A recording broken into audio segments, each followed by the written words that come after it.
The Qatar Masters Open 2014 played between November 25th and December 5th, 2014. The strongest rated Open tournament ever. It's my understanding in the history of the world. Huge, huge field. Former world champions, dozens and dozens of GMs all over the world. South America, United States, Europe, even all the big players in Russia, including Vladimir Kramnik, Maxime Vachier-Lagrave, big players from China, you name it. It's a great tournament. Don't miss any of the action. Games coming up. Hi folks, John Cordisco back again. Another game from round 7, the Qatar Masters Open 2014. This is two players I'm not familiar with, but I chose this game because it's a wild, wild game. Holy crow. Anyway, I'm not sure on the participants, but the white is Mamedov and black is Salem. Let's get to it. It's going to be a Scotch 4 Nights, which is kind of interesting. You don't see Scotch 4 Nights at this level. These guys are rated, one's almost 2,600, the other one's over 2,600.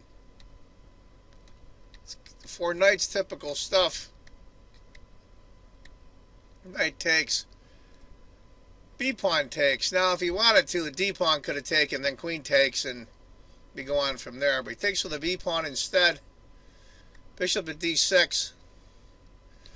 Knight. Both castles. Typical 4 Night stuff. It isn't that big of a deal that those C-pawns are doubled for white. Once he decides to go D4. Rook D1. Rook E8. Rook to B1. I like D4 myself, but he played a little passive here.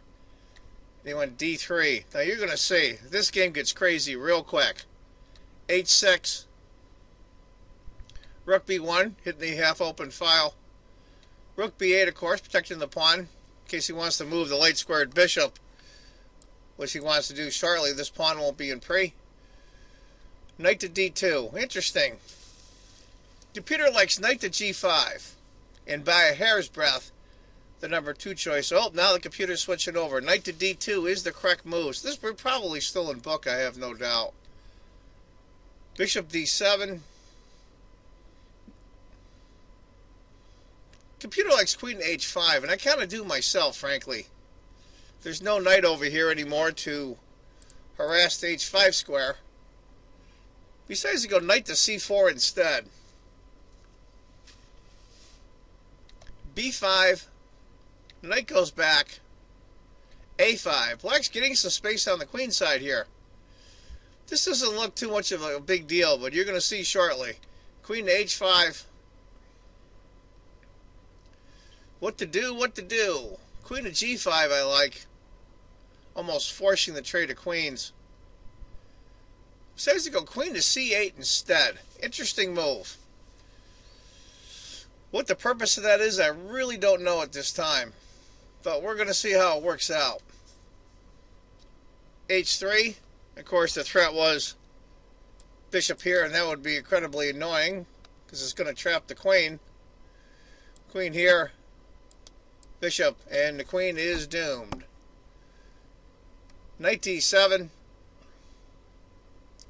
C4. B4. Black's just getting some space on the queen side here. Interesting, maybe if you go queen to A6 after C takes, rook takes, bishop B2. That's a little bit better for black, I think. After B4, knight to E4, get that pawn right out there. Knight to F5. Bishop B2. Perfect choice. Bishop isn't really much good anywhere out here, so putting him here bears down on the king side for black. And bishop F8, just to get the bishop out of the way. He wanted to save him and put some extra guard on the G7 pawn. Now, I haven't said anything about the computer off screen, but it's about 1/3 of a pawn advantage for white. No big deal. But this is a very, very weird, interesting position. Black's queen's on C8. That's an odd spot for it. Bishop on F8. It's like the attack's going to be on the king side here. We're going to have to see. Knight to d2. Decides to reroute the knight for some reason. g6. Chase off the queen. Queen goes to f3. Oh, excuse me. Queen to f3. Bishop to g7. Knight b3. It's like the knight's going to try to get in somehow. Maybe through this way. Get an attack here, or maybe here. We'll have to see. Rook to b6. That's a great move there. I like that move a lot. That's also the computer's choice. Rook to b6. Defending. c5.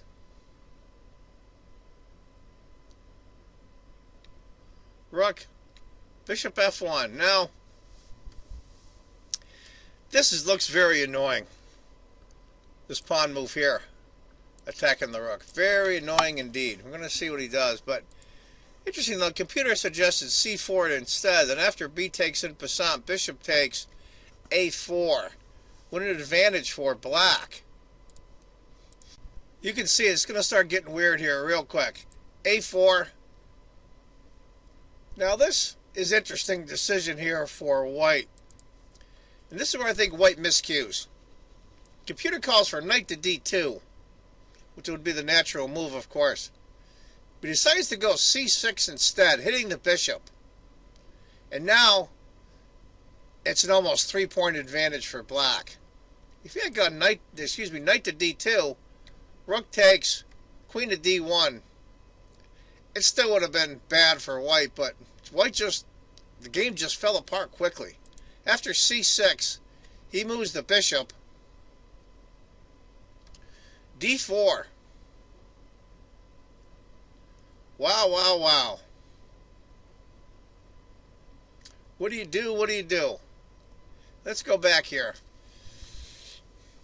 I mean, all the moves suck, to be honest with you. I'm not even going to mince words here. Knight to c1, knight to d2 are the best choices, but he decides to go d4. Bishop d5. Hitting the queen. Queen has to move. Bishop takes. Black's up a pawn, more importantly, about 3 points in score. Queen to c4.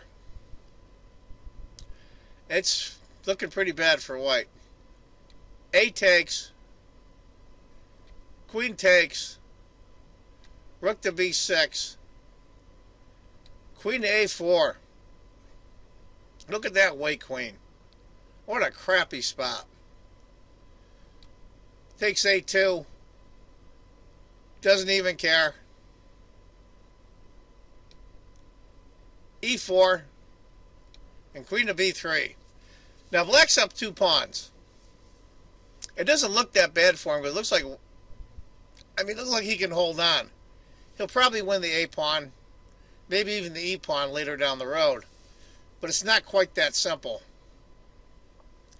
Look for a really, really good move here from black. It's a move that I didn't think of, and when I saw it, it made perfect sense after. So stop the video now and see if you can find a really good move for black here. e3. Great move. Great move. The key, of course, look at this pawn. And white's king side just disintegrates with all the pieces coming in. Queen's coming in. Knight's already here. This rook's going to be coming down. This rook coming over. It's just brutal. F takes. Knight takes.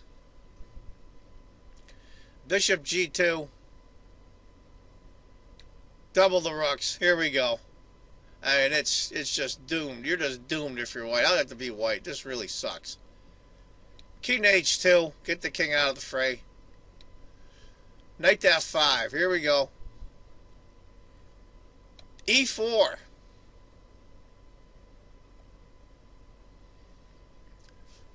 Computer likes c5 for black. Queen to b8. Queen a6. anywhere in there. He decides to go knight to h4. And this looking really, really bad here for white. D5. Bishop takes, queen takes, rook e5. Backed up on his heels, doesn't know what to do. Just back up the bishop because you got to guard this square. And you got to guard this square. Queen to d8.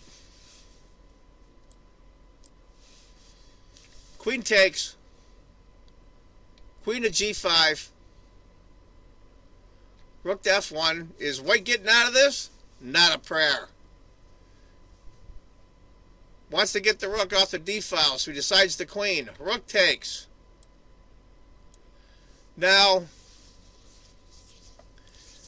stop the video now and see if you can find the winning move for black. It's really tough to find. Let's see if you can do it. So stop the video now. The winning move is rook takes d5. And that's where white resigns. Wow, wow, wow. This is one of the reasons why I picked this game. Give you an idea, after rook takes, rook to a3, rook checks, queen, queen, you're already doomed. We'll go a few more moves here. This is basically what they saw. And you're going to lose the rook too. Hell of a game. Hell of a game. My understanding, this young man who played black is from Arab Emirates, United Arab Emirates, easier for me to say. He's like 5.5 out of 7 now, which is way, way above his pay grade, so to speak, in his rating. Anyway, folks, hell of a game. I thought I'd throw this in with the Kramnik game from round 7. Go over it again a little bit. I went through it kind of quick, but anyway, folks, that's the game. I want to thank all my new subscribers. Got quite a few the last couple of months. Thank you very, very much. And as I always say, if you think chess is just a game, you're not playing it right.